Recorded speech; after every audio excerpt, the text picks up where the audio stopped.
I think we have all sorts of enemies. Like, I don't think it's over. And so, just because we don't have Gary Gensler coming for us, we should still be banding together as an industry. I think the important thing as an industry is to make sure we know what our principles are, we know what we care about, what we came here to build, and that we can stay really true to it. And that I think when you're looking at the bill and making sure that it's, livable, is will it let us do what we came here to do? Nothing said on Empire is a recommendation to buy or sell any investments or products. This podcast is for informational purposes only, and the views expressed by anyone on the show are solely their opinions, not financial advice or necessarily the views of Blockworks. Our hosts, guests, and the Blockworks team may hold positions in the companies, funds, or projects discussed. Welcome back, everyone. We have a special guest, a repeat guest, Rebecca, is coming on. There is a ton of stuff to talk about regulation. So we'll cover that but anyways, thanks for coming on, Rebecca. It's a real treat. Yeah, thanks for having me. Santi, you're really in founder mode here. You got a half painted wall in the back. It seems like you're like in a warehouse. Yeah, there's a lot of echo. We have like basically rental furniture, but anyways, yeah, the market's tough. What can I say? I'm not going to spend I'm not going to paint the wall entirely. This is how much he could afford before the market crashed of the painting. No, we can afford. This would have sold like a rare NFT back in the day for a couple $100,000. So take a screenshot and sell it in 3 years' time when NFTs are back down. This is how I found out Santi put all of his seed round into Bitcoin back in a year ago when it was 120K. To be fair, I did call you one day and I said, "Hey, let's short Circle," and you're like, "Oh boy, it would have been a great trade, but nonetheless, we're not in the business of shorting. Let's talk regulation. Rob, you're in DC. Rebecca, you spend half of your time in DC. Not half, but I come when I'm called on these days. There's a lot of people in DC now. I think Rob being there is actually like an important thing to think about because I think we're closer to the finish line than ever. It doesn't mean we'll necessarily get it across the line, but I meant to check the poly market before I got on did you guys know on like market structure passing? I think it's like 55% right now. So I was going to say, I personally am at 45%, which I think is high. It's probably the highest I've been on market structure passing. And I think every day is a roller coaster on the crypto policy side of things. And they say in DC, there's no bill until there's actually a bill, right? Like a bill fails 4 times or something before it actually passes. But we've seen crypto market structure die many deaths. It's more like a cat. I think like it has 9 lives instead of 4. And I will tell you, notwithstanding the fact that the markup was off in banking in January, people are back at the table. Negotiations are still going on. Staffers are working harder than ever. Industry is working harder than ever. I think that things are moving forward. And I think that there's an appetite both from industry and from policymakers to get this across the line and, have some commentary on that. But I can also sort of walk through what's happening on the banking side and what's happening on the ag side. Rebecca, I'd love to hear. So I'm here all day for meetings somewhat around some other broader, regulatory issues as well. And we talked about this, I think last week, maybe it was a little bit the week before, about how, the market would come out of the banking committee and it seemed like we were moving towards a markup in the ag committee. And then there was the Brian tweet, and that seemed to throw everything a little bit into disarray for a little bit, and everybody kind of retrenched. I'd love to hear your conversation or your thought process around like what has transpired over the last couple of weeks. Because I think from my perspective, it feels like there hasn't actually been a ton of movement in that period of time since the banking committee markup came out. And I'm a little concerned about the timing of if we don't get this done in the next 8 weeks, then does this just kind of get punted or the other priorities take hold? And then also, what you think we as an industry could be doing maybe better than we've done to try to get this where we want it to be? Because it seems like we're a lot more relative to Genius as an industry. We're just a lot more disaggregated. There seems like we're a lot less, focused as an industry on getting something across the finish line. Yeah. Okay, I'll try to remember all different parts of that question. That was a very big multi-part question. So the first thing is, yeah, so right after the banking markup was off and didn't happen, I think everybody tried to get some sleep for a little bit, both on the staffer side and on the industry side. And I think then you saw the yield meeting 2 weeks ago, and then earlier this week. So that has sort of restarted things in the background on the other issues too. And I think there is a general thought process that if the deadline for a yield agreement is end of February, that industry and members need to be in agreement on all other parts of the banking side of the bill by then too. And then there's a hope, to your point about the next 8 weeks, that there's a markup sometime in March to try to get this out of banking and then onto the Senate floor. And I will say, like, you don't see the Senate staffers, you see a lot from the senators themselves, but they are working tirelessly. And I'll get more into industry at the end, but there are a lot of people in industry who are working tirelessly too. And having been through all 5 times we've tried market structure, I can say it is exhausting. And it's also emotionally exhausting because there are, like you're saying, Rob, like these fits and starts, and you have to think about like what can we live with, and you also have to put it in the context of other large financial legislation like Dodd-Frank and things like that. Like none of these bills are perfect, and so I do think for as an industry we need to think about what can we live with versus is this bill perfect? Because we're not going to get it to be perfect. And I think we can agree the industry itself hasn't been perfect and hasn't worked perfectly over the last, however many years, 13 years. So maybe more. So we should not let the perfect be the enemy of the good for sure. On the ag side, we did see the markup. It was very partisan. It made itself the ag markup made it out of committee, but in a partisan way, 12 to 11. That is still being worked on too for some final tweaks as well. And I think we're going to see that progress too. I think there has been progress on yield. There are a lot of rumors that there is close to maybe agreement on yield, and maybe there's some deals around yield versus tabling other topics and the like, so that we can actually move this forward in a productive way, both from the congressional industry and White House, because the White House has things they care about too. So, I'm gonna put it, Polymarket's a little higher than I am, but they're usually right. So I would say this is the closest we've been though to seeing something that could pass. What did you make of the so there was the meeting yesterday, I believe, or maybe it was 2 days ago at the Tuesday, White yeah. House, yeah, Tuesday at the White House, around trying to come to some sort of agreement with yield. There were some representatives from the banks themselves. There was representatives from the industry around this kind of new language that would help us, solve this idea that there is maybe some prohibition of stablecoin issuers giving yield back to the end customers through, kind of those intermediaries. And that language that came out in I think it was kind of a memo that the White House put out afterwards, was actually more restrictive than the original language that Coinbase did not like that was in the banking committee markup, and used words like you can't give yield for even the use of stablecoins, which or purchase of stablecoins, which in my mind is akin to saying you can't give cash back for swiping a credit card, right? And it strikes me that that language is pretty problematic for the industry. So what did you make of that, and what that means for getting to some, sort of middle ground? I think of all of these negotiations. I was a litigator back in my former life, and I had to negotiate settlements. And I think of this as very much like you're going to pull back to one side or the other to try to get to a place where everyone can live. Whenever I was explaining to clients what settlement means, it means what I said before, whatever you can live with. It's not like anybody leaves a settlement perfectly happy. But I do think that there is something to be said about happiness for getting something that we can live with. It won't be perfect across the line. And without going into too many of like the details of what the language said in the memo, it wasn't like no yield ever. It was just, I think the banks are really concerned about the holding piece of it because it, But the new language, so that's what's in the banking committee yeah, markup. But the new language out of the yes. memo on Tuesday was also not even for using stablecoins. Yes, but that's to your point on like more like swiping credit cards. But it doesn't talk about like marketing, rewards, things like that. So I don't know. I mean, there's industry in the room who cares. Like we know that like Paxos was in the room, Coinbase was in the room.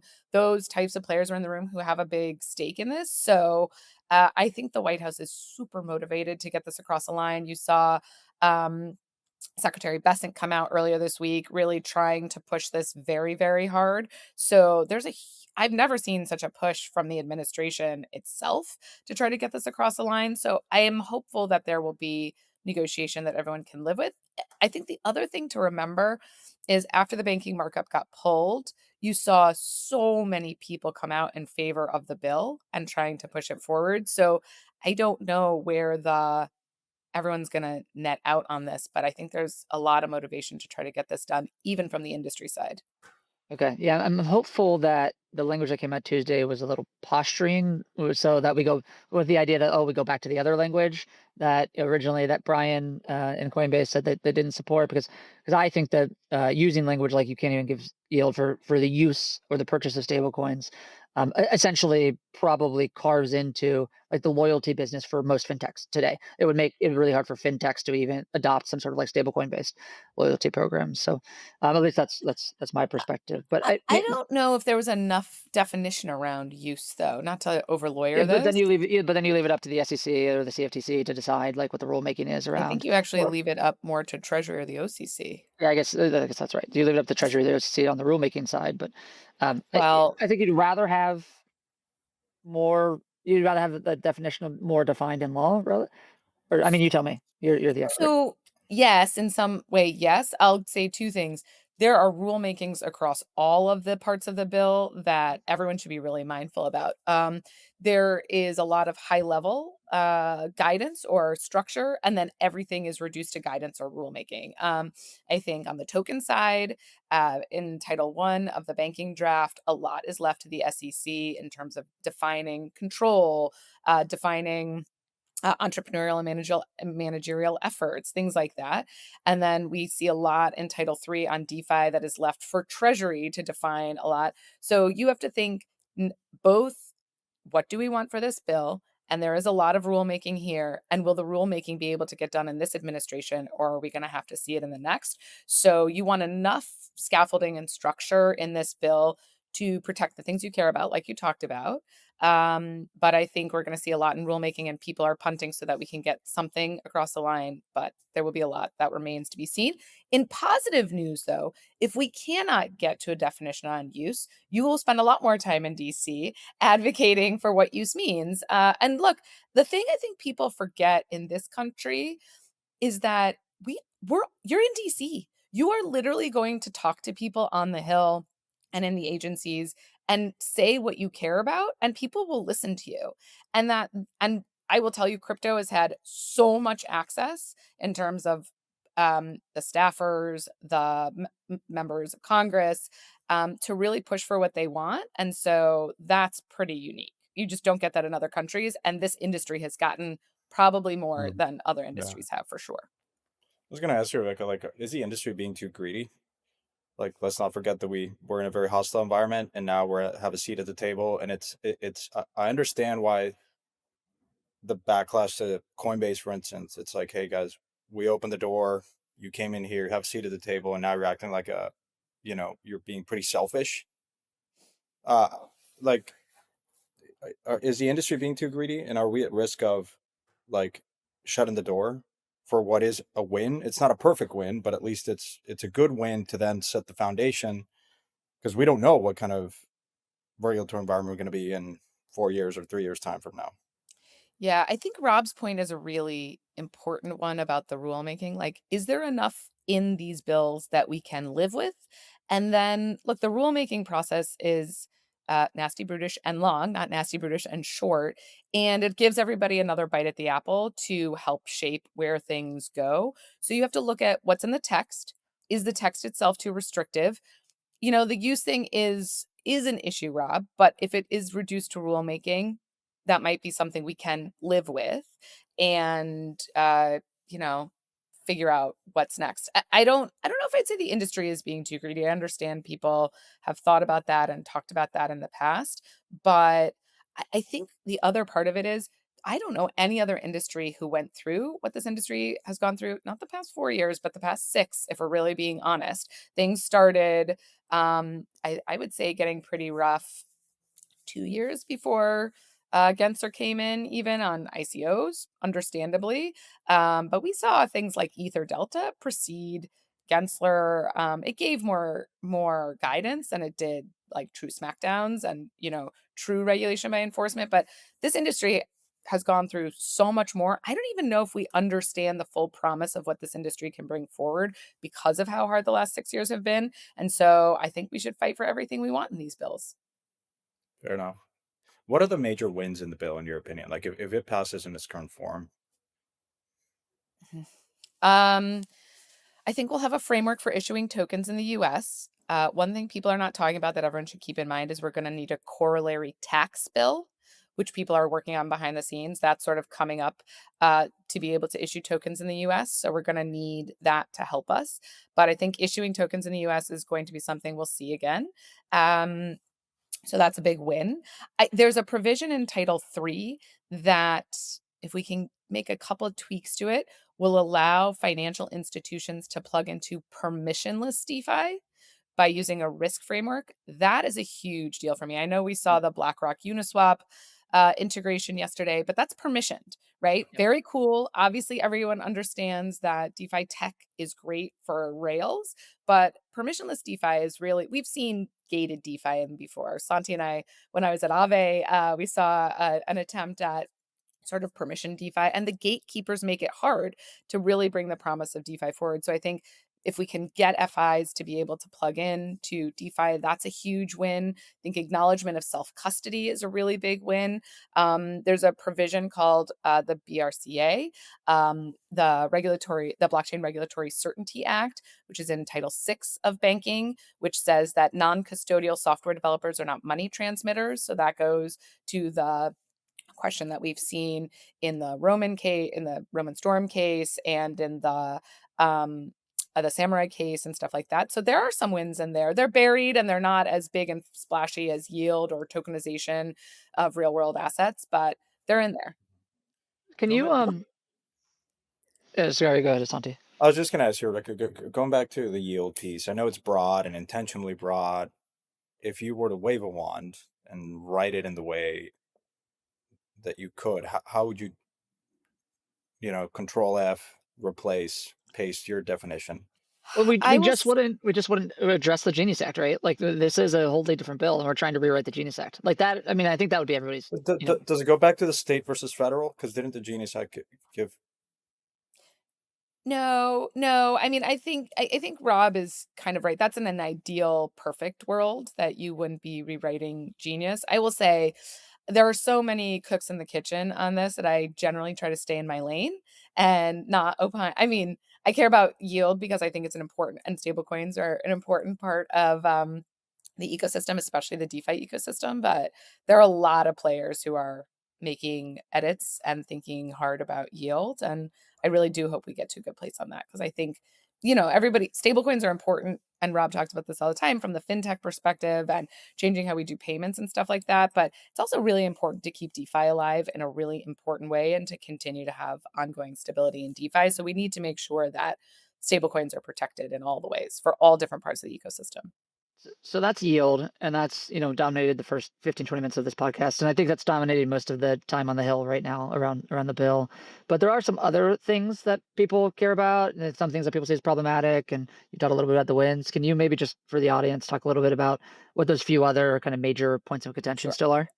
The biggest after yield, there was this question around tokenization of securities, which was Section 505 in the banking draft that came out in January.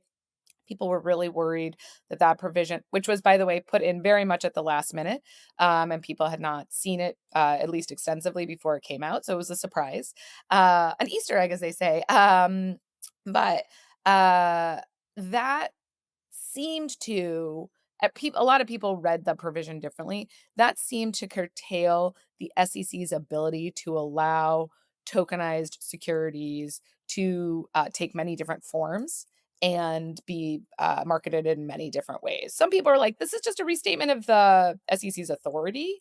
As a lawyer, I don't love restate it. Like, if you're using words, you should use them to mean something. And so if you're going to add it to a bill, I take it to mean something.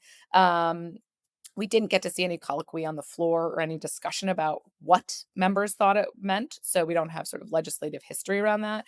But if you're going to include something in the bill, you think it means something. So I think we need to make sure that Section 505, this tokenization of securities, does not curtail the SEC's ability to allow for tokenized securities to come out. I think the other piece that is problematic, or that there's problematic is too strong a word, that there's still negotiation over, is Title III, which deals with the illicit finance and DeFi. So 301 talks about controlling software developers. So if you have control uh, over a smart contract protocol, where are your regulatory obligations? I think that this piece will allow Treasury to make a lot of rules around what control means. I think that is going to require a lot of work if this passes, and how to think about rulemaking around that.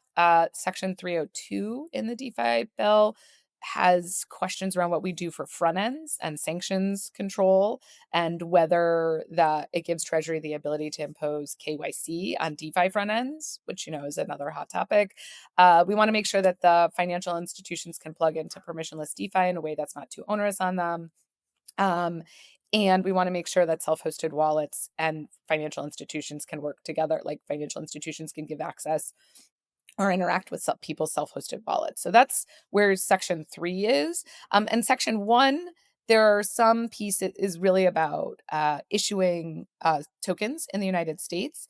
And there are questions there around this definition of common control, because this, as I said, for Title III, there's this idea of control that goes throughout. And look, in the industry, we've gone from something like Uni V2 or even Tornado, which has no admin key, totally permissionless, can never be changed, fully immutable, to lots of different permutations of what DeFi looks like. Some of it looks like on-chain finance, and there's a really clear control, and some of it is this hybrid where somebody holds an admin key, they're never going to use it. And so we do really need to have something there that's consistent, that does not turn software developers into financial institutions subject to the Bank Secrecy Mhm. Act. That is the most important thing we need to be doing in this bill, in addition to all the other things we talked about too.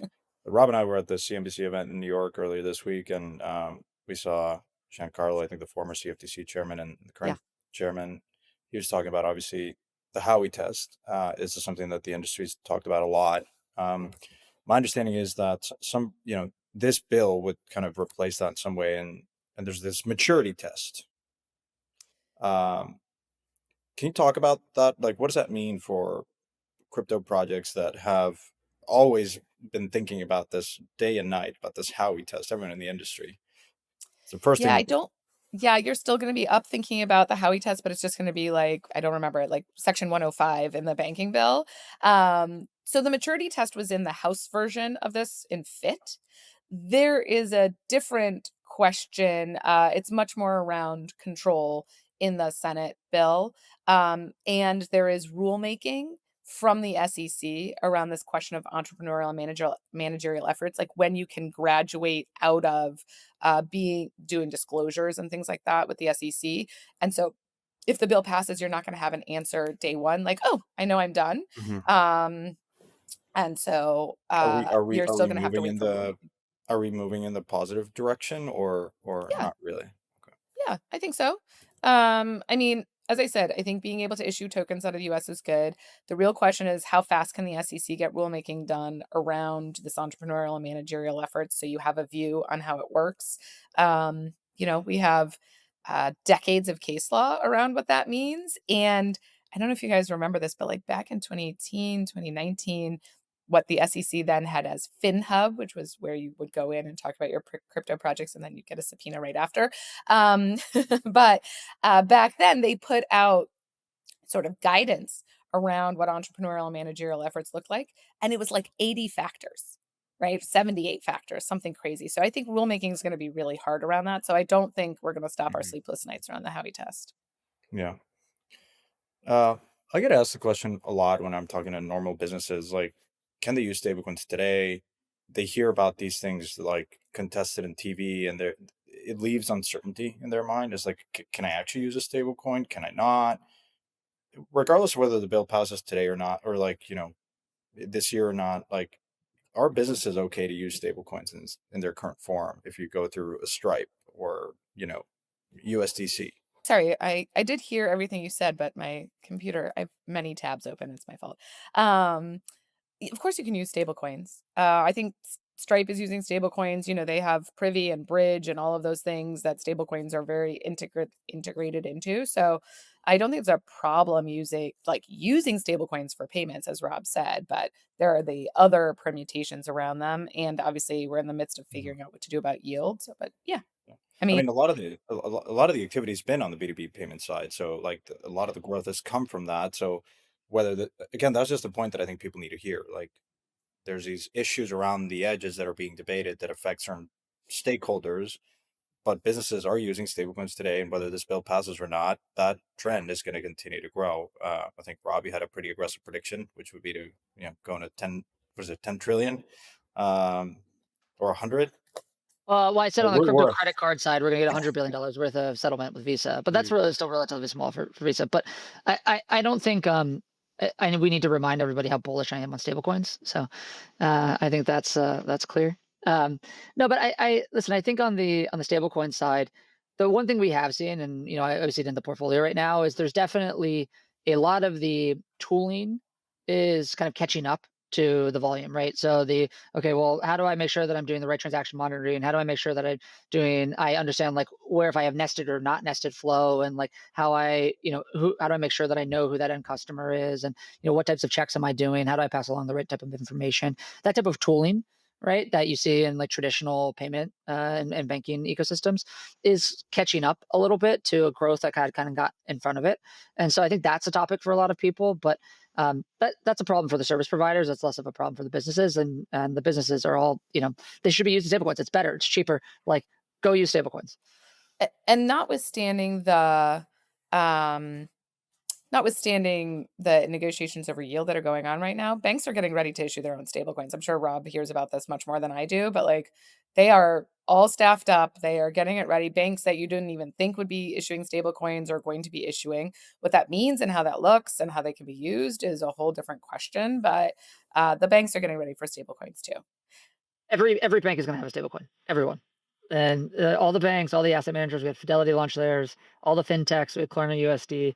Like I think I said at the beginning of the year we'll have at least 50 financial institutions or fintechs launch their own stablecoin this year, and that might be undershooting it. I agree, actually. Coinbase crypto-backed loans powered by Morpho empower users to borrow up to $5 million using Bitcoin or $1 million using ETH as collateral. Loans originate in seconds with no additional credit checks and competitive rates typically between 4 to 8%. Use USDC for down payments, debt refinancing, unexpected bills, and more. Repayment anytime with no fixed deadlines. Over $1 billion in loans have been opened through Coinbase to date. With the Coinbase app, you can manage crypto-backed loans with ease. To learn more, click the link in the show notes. As always, investments in blockchain technology involve risk, terms, and conditions apply. The Blockworks Digital Asset Summit is back in New York, March 24th through 26th. We'll have top speakers from leading asset managers, financial institutions, DeFi protocols, crypto companies, and policymakers all under one roof. Think BlackRock, Coinbase, Robinhood, and more. Follow the link in today's show notes to buy tickets and make sure to use code EMPIRE200 for $200 off at checkout. Maybe so Santi mentioned the CNBC event that we were at earlier this week. The other thing that Chairman Mike Zielig at the CFTC talked about, which he then launched a podcast I saw this morning on Odd Lots, talking about is prediction markets, and that's Yeah, been I think that's near and dear to all three of our hearts it is. on this pod. And so I'd love to hear you talk a little bit about that and kind of, I would say, just how vocal Chairman Seelig has been about it and asserting, the CFTC's right to regulate these markets and what you think that means. And I think in some historically that feels also very important to me and kind of the point It in time is. we're in. Yeah. Yeah. So the other thing, maybe you guys talked about this last week, but because I don't remember the exact timing, but Chair Seelig also rolled back the event contract rule, which sort of shut down or really made it very difficult for prediction markets to operate in the US the way they are. And I think that you're going to see that there is going to be a big turf war between the states and the CFTC themselves. So in the crypto.com versus Nevada case, the CFTC actually filed an amicus brief. Interestingly, it was filed by former Chair Giancarlo's firm, Wilkie, and he and Chair Seelig are very close and worked together when they were at Wilkie. But I think that we're going to see a lot of interesting things in the US for prediction markets. I think that Chair Seelig, as you said, is, I mean, bullish. He probably wouldn't use that word, but really making sure that the CFTC can assert its jurisdiction.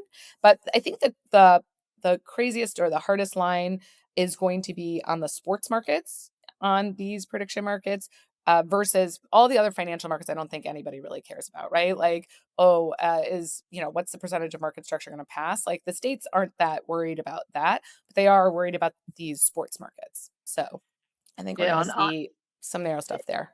it does strike me though when you listen to Chair Seelig talk about it, and if you listen to the Odd Lots podcast, and it's the first thing I did this morning when I woke up and I was like, I can't wait to hear the CFTC chair talk about prediction markets. Yeah. And he does not make that distinction. Like his perspective very much Mhm. is that like these are markets. These are markets that have specific technical ways of which they need to be regulated, and the regulator should be us because we regulate markets. There's no, he talks about this analogy to the 1930s when people used to gamble on like commodities, and there was like this kind of like business side, and you had the Chicago Mercantile Exchange where Mhm. like professionals were hedging out risk and using these financial markets and commodities for really professional reasons. And then there was like bucket shops that were also where people were gambling on commodities. And he really analogizes it to that, which is that these are markets. These are markets of which we should be the regulator of, and it doesn't matter if it's sports or it's politics or it's anything else. I think that's right, and if you think about how prediction markets works versus these gambling markets, they are set up really differently. We were explaining this to our children who now are really interested in prediction markets because kids like they've seen ads all over the place for it, and that the way that, gambling lines and stuff are set up versus the way these prediction markets actually function are very different technically. So I understand why Chair Siegel is gonna make those distinctions between sports markets and prediction markets versus not, and he also took down, I don't remember the exact details around it, something around the sports market guidance that had come out from the CFTC previously. So he is definitely going all in on it. But I'm saying I think we're going to see the states and the CFTC go head to head over these sports markets. Do you think It'll we be end up in fun. the Supreme Court? Yeah, I think so. I think all the prediction all the prediction markets are in these fights with various different states. You saw Polymarket sue Massachusetts earlier this week. And we just talked about the crypto.com Nevada case, and we know Coinbase is fighting a lot of these. So the real question is like, who gets to the Supreme Court first? Do you have a prediction there? And what do you think is best, worst for the industry, et cetera? Do you have any thoughts In there? terms of going to the Supreme Court? Yep. For which case? We have a while to go, and the states are coming out different ways, right? We've seen some states allow these prediction markets to continue operating, and other states not. So it's inevitable. Like when you have these state by state conflicts, it's almost inevitable that it goes to the Supreme Court. I mean, I think this is a pretty good Supreme Court in terms of the composition for it to go to, in terms of free markets. And the other thing that's really important to think about that we haven't talked about for a long time, but everybody was really spun up about it, was this Loper Bright case, which says that came out last term, maybe 2 terms ago. Everything blends together in crypto time-wise, but which really said, the agencies should not be overstepping and things like that. And so if prediction markets are, which by the way, event contracts are regulated under the Commodity Exchange Act, if this seems like it will fall within the CFTC's jurisdiction, I think that since it's really statutorily based, the Supreme Court may come out and say, like, yeah, they're not overreaching, they're just asserting their jurisdiction. So Rebecca, I'm gonna ask this, but let's invert. Let's go in 3 years' time and what kills us. You want to go where things can kill you and then work backwards from there and then inform what you do today.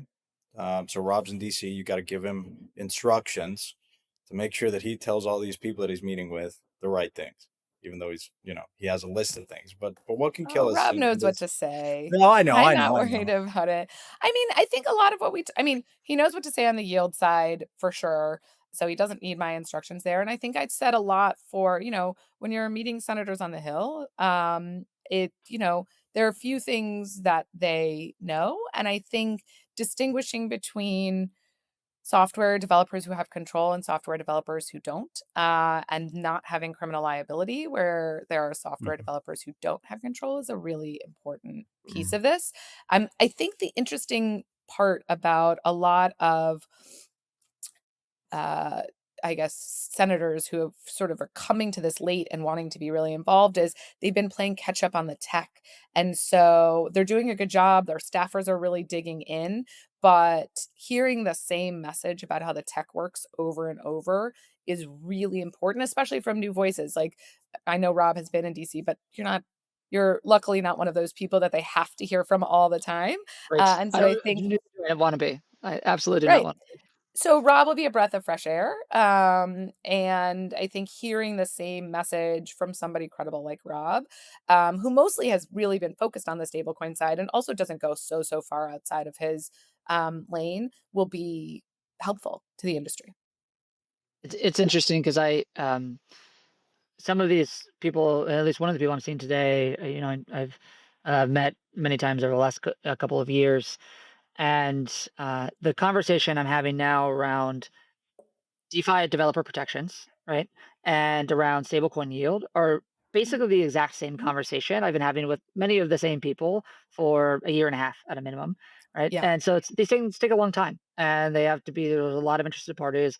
There's a lot of people, there's a lot of nuance in like specific language, as we talked about earlier. And so it's not as if this is new. It's just about, getting to something that everybody can live with, and I guess the nature of a good deal is maybe everyone's a little unhappy with, and but with very very specific language and down to the word choice that we were talking about before with the word yeah. usage.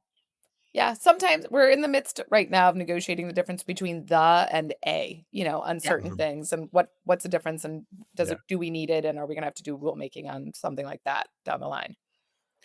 Um, who's the enemy of crypto now? Because, in the prior administration, we got to wonder where the pushback comes from, right? I think before it was very clear who that was, and today it's less clear.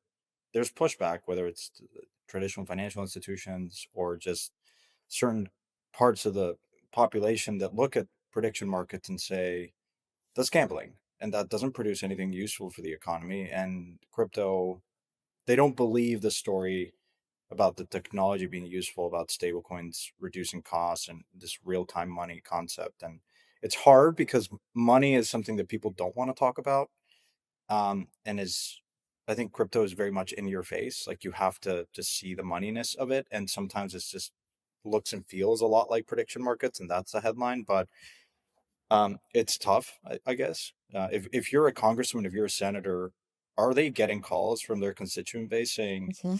"Hey, you gotta block this because crypto is not producing anything useful for the economy, and my kids are gambling all day, and this is not good. Like you gotta stop this." Like who in the U.S. remains out there, or they're saying, or I mean, I'm surely there is an enemy out there that doesn't like it, and the same with the I mean, I Texas that we didn't like, Uber.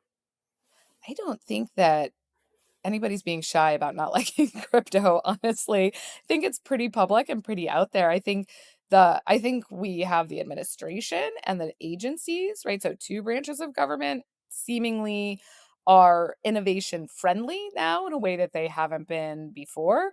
But I think we have all sorts of enemies. Like I don't think it's over. And so just because we don't have Gary Gensler coming for us, we should still be banding together as an industry. Like you can see SIFMA, the Securities Industry Association, filed a deck with the SEC 2 weeks ago, maybe, and it's public because it's on the Crypto Task Force website.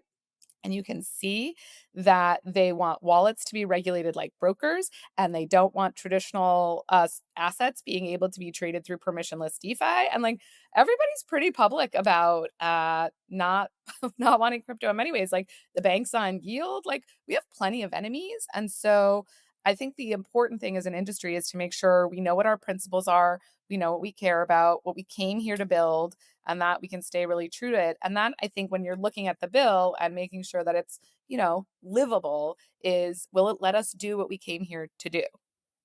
Gun to your head, you have to yay or nay this bill in its current form without any tweaks. Would you take it? Yes or no? Oh, Santi, I You told know, you I you wasn't know. even gonna do this, and you promised you wouldn't put We me can edit here. it, but sorry to Um, put you on the spot, but Look, I will say there's a lot of work. I'm a lawyer, so I'm just dodging the question. I'm going to answer it as I want to. I knew you would. Um, uh, but I think I think we really need to be very thoughtful and serious about getting this bill passed. There's a lot of work being done behind the scenes to be making these 1, 2 word tweaks that will make a change.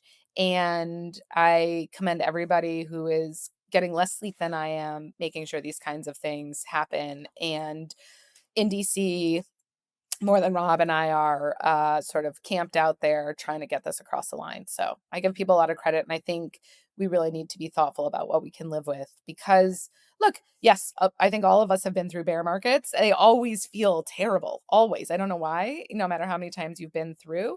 But I think that there's something to be said for, um, given where the industry has built itself to, in the midst of immense pressure against us, we need to have something that acknowledges that this industry can continue to build in a way that makes Mhm. sense in this country. My Yeah. main takeaway from this conversation, Rebecca, has been that when your kids become entrepreneurs, they're going to build in prediction markets, and so you should send them my way and get a little bit of seed I funding. will. I will. But I well, will.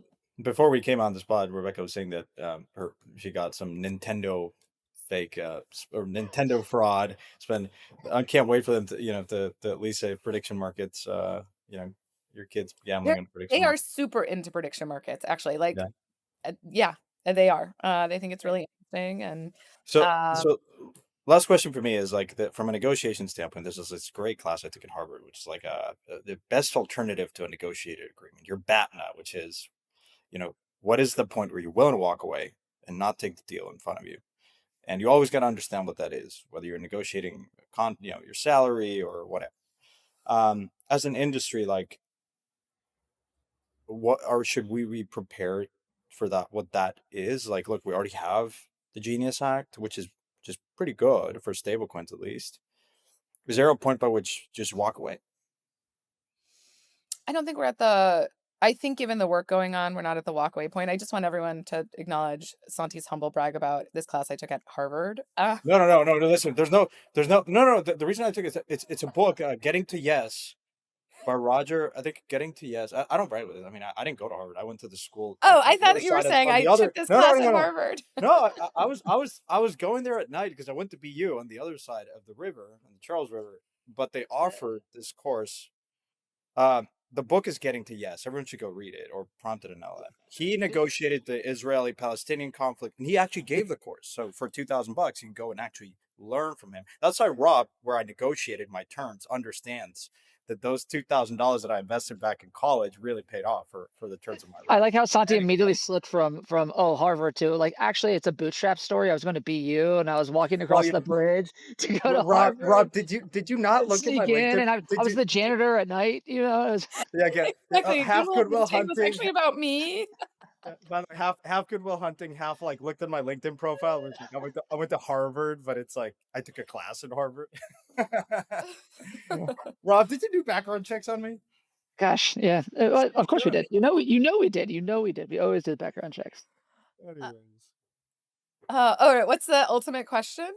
well, the ultimate goal is like, do you walk away? Do you accept that you've made progress on the Genius side of stablecoins? That's a win, and then like, is there a point where you walk away from the bill in its current form as an I industry? mean, sure, there are certain red lines that I think the industry has, and they're being really clear about them. There are some yield red lines, there are some DeFi red lines or developer protection red lines, there are some token red lines, but there's like 1 or 2 on each, probably one, and they're pretty clear about them. And I'll say the industry is pretty banded together on what the red lines are. So hopefully we'll be able to stay true, not cross those red lines, and put something together that we can live with.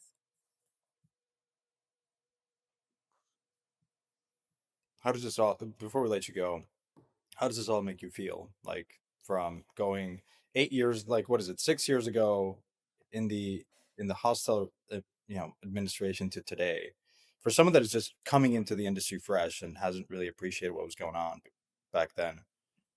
Like, I'm here and I'm not leaving. I don't care what happens. So, I'm never leaving. I don't know if there's anything more exciting, more interesting to work on.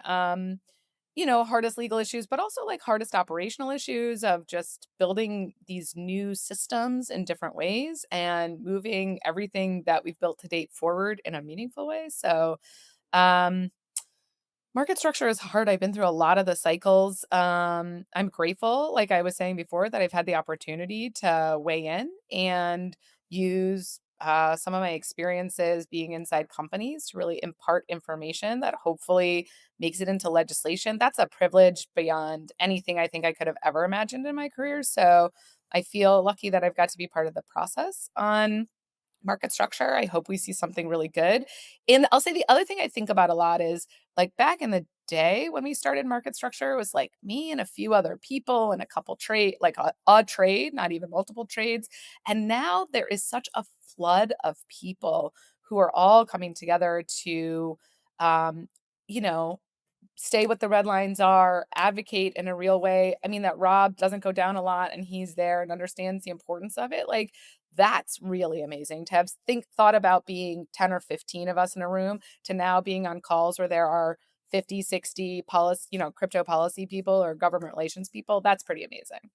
is it well coordinated? Because what I'd heard when I was going down there, we were this proof of stake alliance, and we were talking about like what proof of stake networks coming around, and but you had people from different parts of the crypto corners, and what I heard from some of the staffers, it's very confusing because you have one company come in and advocate for one thing, and then you have another company with other interests come in and advocate, which I guess is, I'm not sure if the oil lobby operates in this way or the TradFi lobby operates in this way, but in crypto you have different factions with different interests. Yeah. Have we made progress there where like we are a Yeah. united front?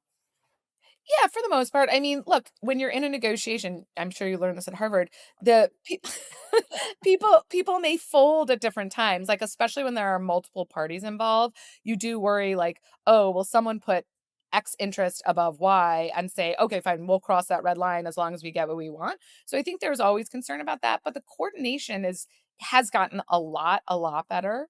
There are these industry calls where everybody's sort of talking about status. Um, People try to be pretty transparent with each other. It's not a perfect system by any means, but I think especially since we have these two, complementary pieces of the bill out there that people can really weigh in on, there's a lot of work coordinating and trying to have, a more unified voice. I'll be a little less, I think, diplomatic than Rebecca, but my impression, at least, and I'm not in the conversation as much as she is, but well, something that has happened, which is typical of a maturing industry, is that we've kind of all coalesced together and entrenched when it felt like the industry was under attack, and now all of a sudden, like not everyone's interests are aligned in the same way. And so there is a lot more breaking out in factions of like what matters to us and are we willing to trade something for something else? And Yeah. is someone else not willing to make that trade? Now that's normal. That's expected. That should be happening in the industry. Not every bank cares about the same thing, right? But I think it had gotten a little bit more sharp elbowy in the Yeah. last year than it was before that. We should have created a Absolutely. DAO. We should have No. created a DAO to coordinate, as an industry. No. As somebody who was around when we were, ideating DAOs, no. I don't disagree with Rob. That's what I was sort of saying is like, you don't know when somebody is gonna fold in certain ways. But I do think everybody knows, or where people's lines are and are at least trying to coordinate behind the scenes on some of that. But yeah, of course. I mean, I think banks are less sharp elbowy, but they've also been around for a long time. So they're all just trying to entrench what they all have. Well, now they're united against one common enemy, which is stablecoins.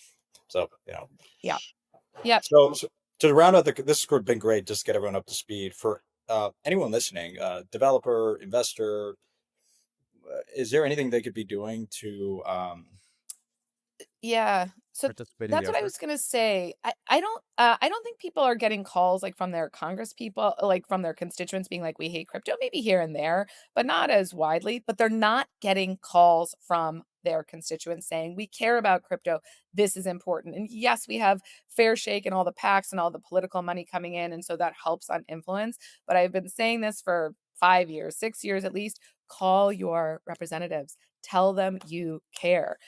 Figure out if you want to go down. There are lots of people who can help you. If you're a developer, call the DeFi Education Fund or the Blockchain Association or something like that. If you want to go down and try to have some meetings like Rob is doing, but at least pick up the phone and call, send an email. That's really, really important. And I've been hearing that for years, which is the industry says they care, but I'm not getting calls from my constituents. So I think that's sort of the easiest thing you can do today. All right, give your Moltbot access to your phone and access to a bunch of other phones. Get them to call regularly. Spam the lines. You heard it from Rebecca. That's what we got to do. Okay. That's great. I'm disclaiming multiple. Well, thanks for having me, guys. I appreciate it. No, this is a great discussion, Rebecca. Appreciate you hopping on, and we'll have to come. We'll have to have you back talking about how this evolves. Hopefully, it passes. Yeah. I mean, I'm hopeful we see something next month that we can have another conversation about. Good luck today, Rob. Let me know how it goes. All right. Text you.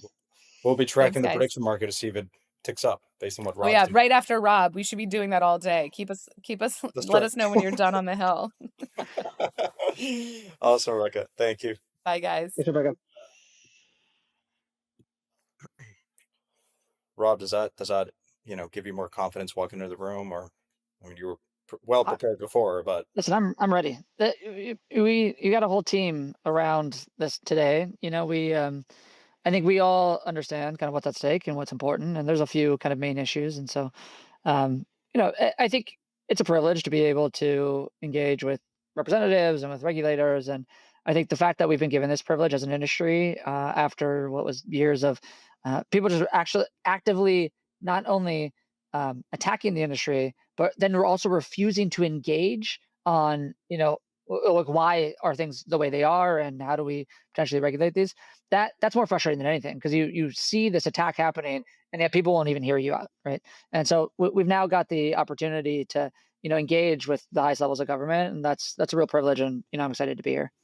well, actually, I did learn this in the negotiation class, by the way, which is the worst is dealing with an irrational party that does not want to engage, just goes radio silent. And I think that's what we were before.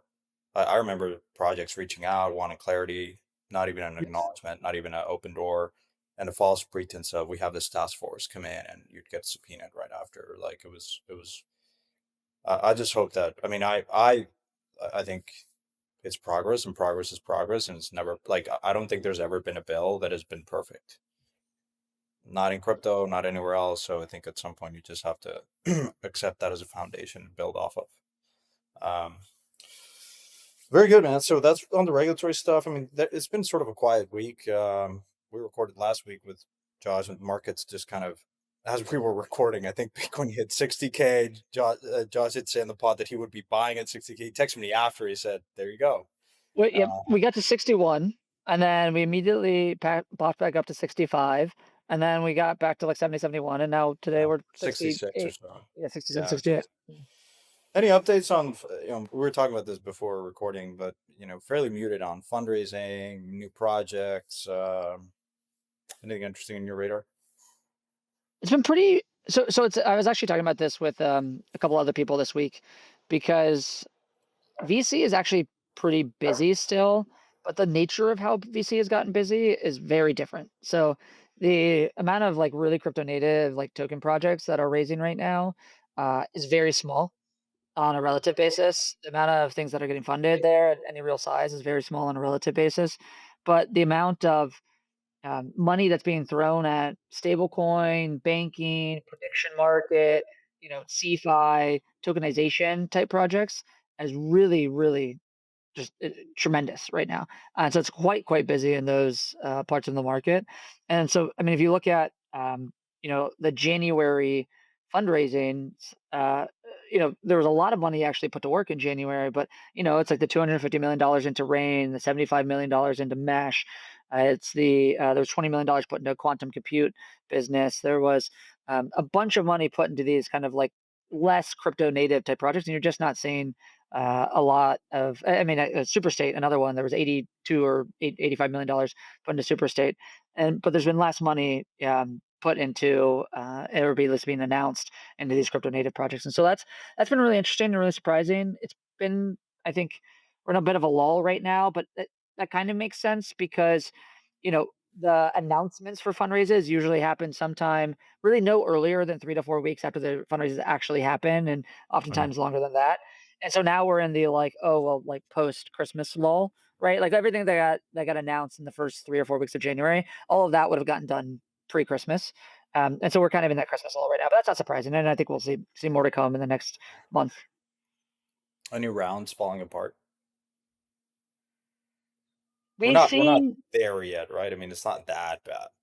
No, I mean, there's definitely been some conversation around repricing some stuff. We don't typically do that. Like, listen, venture capitalists are are supposed to be long-term investors, where 5, 7, 10 year type outcomes and views.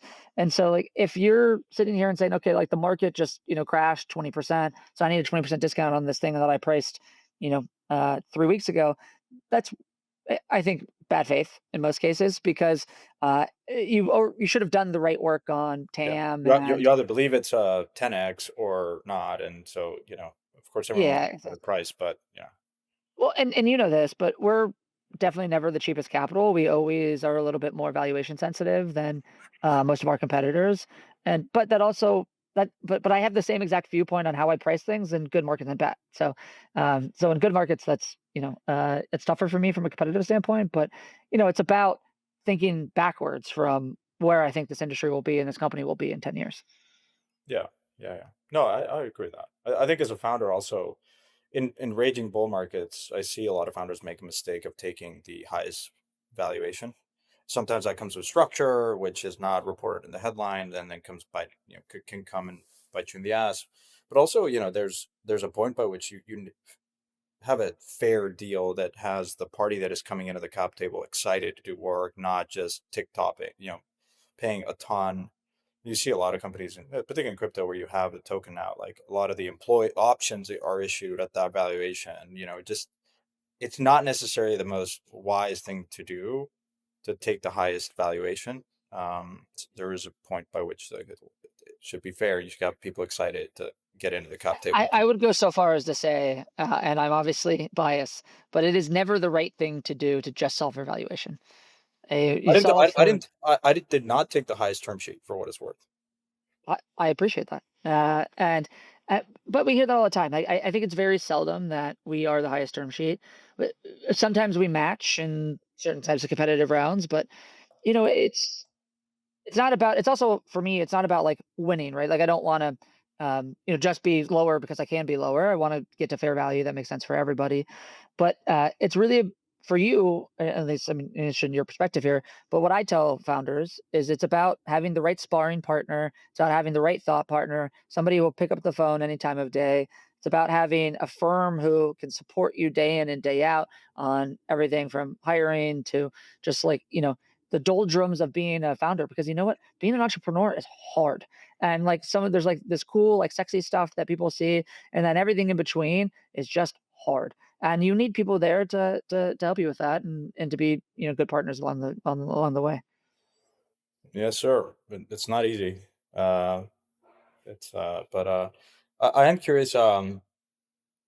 Beyond, I mean, you guys, how do you think about the venture landscape in crypto? I know we talked about it a bit, but I think it's relevant in the sense of like seems to be consolidating quite a bit, especially funds that can do like early stage but also later stage stuff. Is there going to be a gap? Is that going to be absorbed by more traditional fintech players? Folks like Sequoia or folks like Excel or GA or some of these other firms, or you know, I'm curious how you think about the landscape evolving. I think the venture landscape, and this is true of both crypto venture and non-crypto venture, but you either need to be a platform or you need to be a specialist niche small fund, right? And the reality is like if you're a middle of the road or like middle-sized generalist, you don't have the resources to compete, and you likely do not have the um, deal flow and the kind of reputation and brand to compete with the platforms, because the platforms are now doing everything. And this is true of us. We do everything from seed, through Series C now for first check, right? And we have the ability to, we see most of the seed deals as well. The only times we don't see the seed deal is when there's um, a very specific, fund who's really good at a certain part of the market, or has really deep deal flow in a certain part of the market, who is there first because they're so hyper focused on that. We had the EV3 guys on earlier, and Mhm. it's definitely true that I've never seen a deep in deal before, or very seldomly seen a deep in deal before they are, because that is what they are so good at, right? But if you're a middle of the road generalist investor today, like, you're probably not going to exist in 10 years. And this is true of crypto VCs, and it's true of regular VCs. It's happening at light speed and Sequoia, and General, not General Electric, but General Catalyst, and all these guys as well. As you mentioned, Andreessen raised $15 billion worth of new funds, and you see Andreessen do the earliest of stages, and then they're putting checks in at $10 billion valuations, at $50 billion valuations, right? And it's just it's also really hard for people to compete with a lot of these more capital intensive businesses when you say, hey, listen, I will give you $3 million and lead your seed round.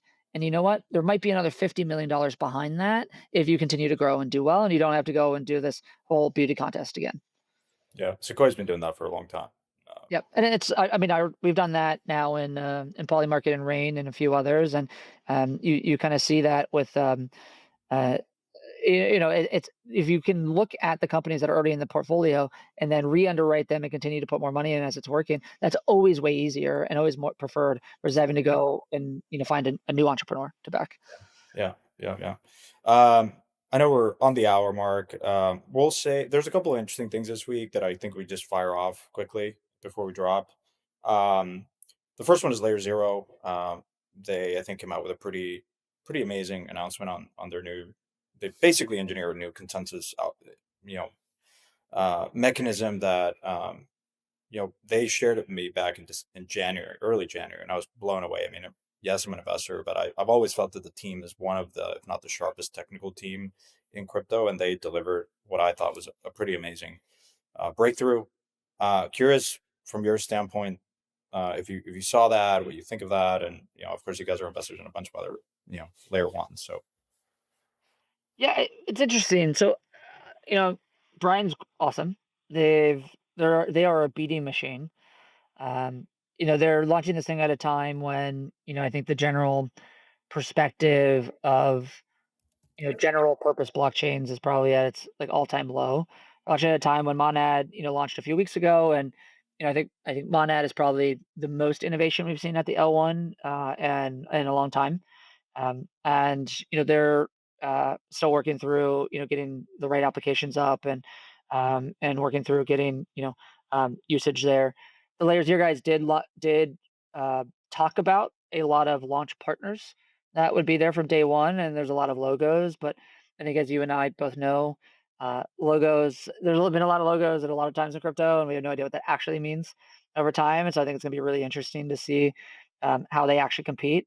One thing I think that was quite interesting to me, which I think kind of highlights where we are at in crypto, is a lot of those logos were TradFi firms, ICE, and I think there was, yeah, there's a bunch of people, and there was, I think, a woman who works at Franklin Templeton was going to sit on the board, and it felt a lot like a Canton event in a lot of ways, right? And hmm. the sort of ways they talked about their partners, um, and so I think it's very clear that there's a lot of coalescing right now around these traditional finance use cases on blockchains, and everybody's moving towards those directions. And so it's a question about how everybody competes for that pie, right? Because right now, as much as Ethereum is hated and the L2 space is hated, Ethereum is winning that market, right? And so I'll be interested to see how they compete with Yeah, kind of all the others that are launching. we're gonna have them on next week. I was obviously at their event, and I think it's worth them coming on because technically, I think it's a pretty amazing breakthrough. I remember coming into the space and zero knowledge proofs is one of those things that really captivate your imagination when you think, okay, wow, like it's and I think the question that I have is, I think as a space we've continuously like make innovations on the, you know, supporting a demand use case. Like from a supply standpoint, there's ample supply, and we've continued to make engineering upgrades that allow us, whether it's Monad or whether it's layer twos or whether it's an Ethereum L1, or parallelism, like all of these things have allowed us to, make pretty big breakthroughs on the infrastructure. My question to them was, as much as like I'm very excited from a wow, holy shit, like this actually you could see a wave where like you can allow for different what Chris Dixon would say, non-skeuomorphic use cases of crypto, let's, uh, uh, high frequency trading and all that stuff, right? But I was like, the perhaps cynical argument that would be like, hey, we haven't just really solved for the demand side. Like we have the ability to bring on more and more users, more and more applications that don't have like that much of an intensive blockchain footprint. And so you wonder, like, hey, with L2s today, like, you could bring on another 100 million users and still not like hit the limitations of the current infrastructure. Um, I guess that shouldn't ever stop you from like innovating on the infrastructure side, but um, it's it's one of those things where I felt there's like way ahead of its time. I think, and in many ways, like maybe that is like a Citadel building on top is going to be a killer application, and maybe they just incredibly couldn't build that in an L2 for a variety of reasons. Well, I mean, it's also just true that, we don't talk about it anymore, but like ZK Sync has actually done quite a bit of really interesting work on zero knowledge proofs as well. They have a sort of, an institutional use case sidechain that they've been pushing for a little bit. Starkware. I actually just saw Ellie earlier this week, and they're launching some pretty interesting new. He's calling them threads, which are kind of, their own execution environments that are, that then they use ZK proofs to prove back to, call it the main chain. And so there's a lot of interesting work being done there. Obviously, I'm not, I haven't been super deep yet on what, on the actual technical infrastructure of this jolts that they're talking about with LayerZero, but I'll be interested to hear them talk about it next week. Um, A lot of the conversation has been, well, like if we solve these, these problems around, just having to have a open, fully lit market on every single transaction, then we'll see all of these people come in and all this demand come in. Uh, that to me has generally been, um, the wrong way to think about startups. And you usually want to identify the customer first, listen to what their use case is, understand that they actually are looking for that type of product, and then you build for them. This type, maybe LayerZero has done that, and they believe that all these guys are like, this is what they've been waiting for. I think the evidence shows me that it's not necessarily true, but I strongly believe that global finance is moving on chain. I strongly believe that, this is more of a matter of time from a board perspective, a comfort perspective, a regulatory perspective, than it has been an infrastructure perspective. And so I think these guys will be a really good competitor in that space, and clearly they've gotten a lot of people around the table. But it doesn't strike me that like just them launching that is the unlock that gets everybody on chain. Fair enough. Go to market's hard, man. It's really hard. I mean, execution and distribution is the moat now. When yeah, you or I could, theoretically build our whole own like Aave instance, from scratch, and I've written like 5 lines of code my whole life.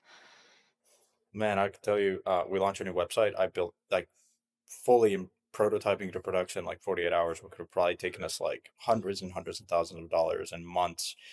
I did it all myself. I'm not a developer. It is. I'm truly blown away. We will not make this an AI pod, but I do think it's just pretty remarkable what you're able to do. Does maybe a last question before we drop is like, does that, are you seeing that either through your portfolio companies or just on the early stages where founders just say, listen, I actually don't need any capital and I don't need to build a big team. I can just like prototype this, put it in production. We always hear things of like, hey, seed rounds, like you don't need to raise that much money. That was true 10 years ago. It is obviously that curve has continued to decline. Um, there's reasons why like you would want to take institutional money. I kind of went through that calculus myself, and it wasn't about I'm getting just this money in the bank. It's the other quote intangibles or not intangibles like hard value adds. But are you seeing this dynamic play out more as of late with AI, where like seed rounds, the valuations are going up, but you don't need to raise that much capital, or that just this is not happening? Or not, because the reality is the software layer is just not getting funded as much, right? So I mean, crypto already kind of did that, right? Which is that it's completely open source, and so the amount of engineers that you need is less than if to build Salesforce, right? And build kind of this record keeping type of application. And now it's okay. Well, we have a shared ledger and it's completely open source, and so to build a DeFi application, even though it's perpetuals are very complicated and it takes time, we better off with 10 to 15 people than we are where Salesforce would have hundreds of people. And now all of a sudden, well, it's okay. Well, now we need maybe even less people, but there's there is some kind of like diminishing returns on that, right? Mm. That said, I think the what everyone's realizing right now is there's only a few moats because of this fact, right? Like software engineers are becoming completely commoditized, and so the moats are no longer engineering. The moats are capital. The moats are execution and reach. The moats are call it Hardware, being more and hardware being kind compute. of closer to the bare metal, compute, right? And so those are all things that like actually need a lot of money. And so we're actually seeing like round sizes, in some cases getting bigger. But what we're seeing in the portfolio currently, a lot of our older companies that are maybe just relatively straight software is they would have originally said, hey, we need to hire more people as we want to scale, and they're just not hiring more people. But the seed round stage is not that's not happening. And then we're just seeing a lot more people spend a lot more money on like go to market. So and a lot more money on the salespeople. Yeah, yeah, definitely.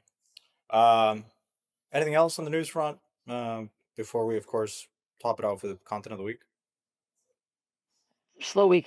I think that's really Oh, it, right? yeah. Markets have been bad since we recorded this a week ago, and there's been a lot of regulatory conversation. LayerZero is clearly the big thing on the week. We also had the Mega ETH launch. There's a Mega ETH podcast coming out early next week to talk about that. I think that's exciting. That's been a long time coming. Obviously, very early days there. There wasn't a lot of applications live on day one, and so we'll have Mhm. to see how that evolves. And that's kind of it for the week. Yeah, that was actually a really good. I think it's going to go live next week. But I asked him. I said, "Look, gloves off, guys. I'm an investor, but I'm going to ask hard questions around the state of L2s, like your trade-offs, your decisions." One of the more interesting questions that I asked him was like, "Do you feel like because everything talks about Ethereum alignment?" And I said, "Guys, and it's a synergistic relationship between L2s and L10s. The centerpiece of the center of the conversation was like Vitalik's post around L2s." And the future of that relationship between the L1 and the L2s. And look, Vitalik is an investor in Mega ETH. So it was just a really interesting conversation around that point specifically and how they envision them coexisting with Ethereum. It touched on a lot of the things that I've discussed with your partner, Hasib, around is security priced correctly? Are we taxing L2s correctly? And so it was just a really interesting conversation. No perfect answers to this debate, but nonetheless, I think it was a good conversation. So tune into that. So what's the content of the week? Well, I'm gonna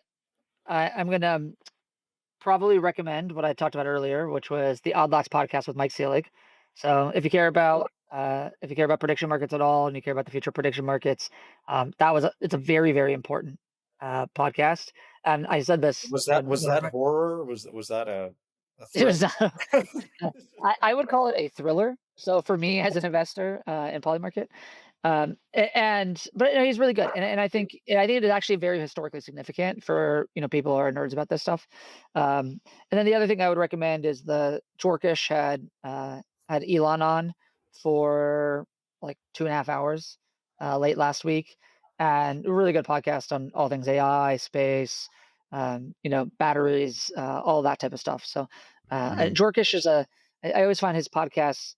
I mean, they're not super accessible, but because everyone's just like so deep in the topics that they're talking about. But a really, really good podcast for anybody who cares about those spaces. Yeah. Yeah. So I got recommended this by someone I met last week, and it's I'm trying to pull him here. It's a Reith Lectures. Um, and so there's BBC kind of Reith Lectures, which are really good. And there's this Dutch historian that talks about the moral revolution. And talks he's actually like very much like accepting that he's a Luddite, and he's like, the way we've gone about technology is pretty bad and it's relevant for AI. I think he recorded it a few years ago, but Dutch historian, and he says like we should glorify like a strong moral compass and like make a very conscious decision around standing for morality and all this stuff. And it was really good. I enjoyed it. We'll link in the show notes, but it's on Spotify. It's called the Reith Lectures. And I think it's relevant for this entire conversation about AI, technology, and what we prioritize and what we don't. Cool. Yeah. All right. Well, Rob, So week bring it home. regulation. Bring it home on. I'm going to be watching the goddamn prediction market. You bring it home, and if that doesn't go up above, I think it's sitting at 52% right now. So All right. we'll So see. people, it's coming down why we're recording. People, it's leaking that I'm coming here, and people are selling. Seems to be a common occurrence every time we record. But anyways, good luck today, and we'll talk about it next week. But yeah, put up a good fight. Awesome. Thanks, Auntie. Thanks, everyone. Have a good weekend. Bye.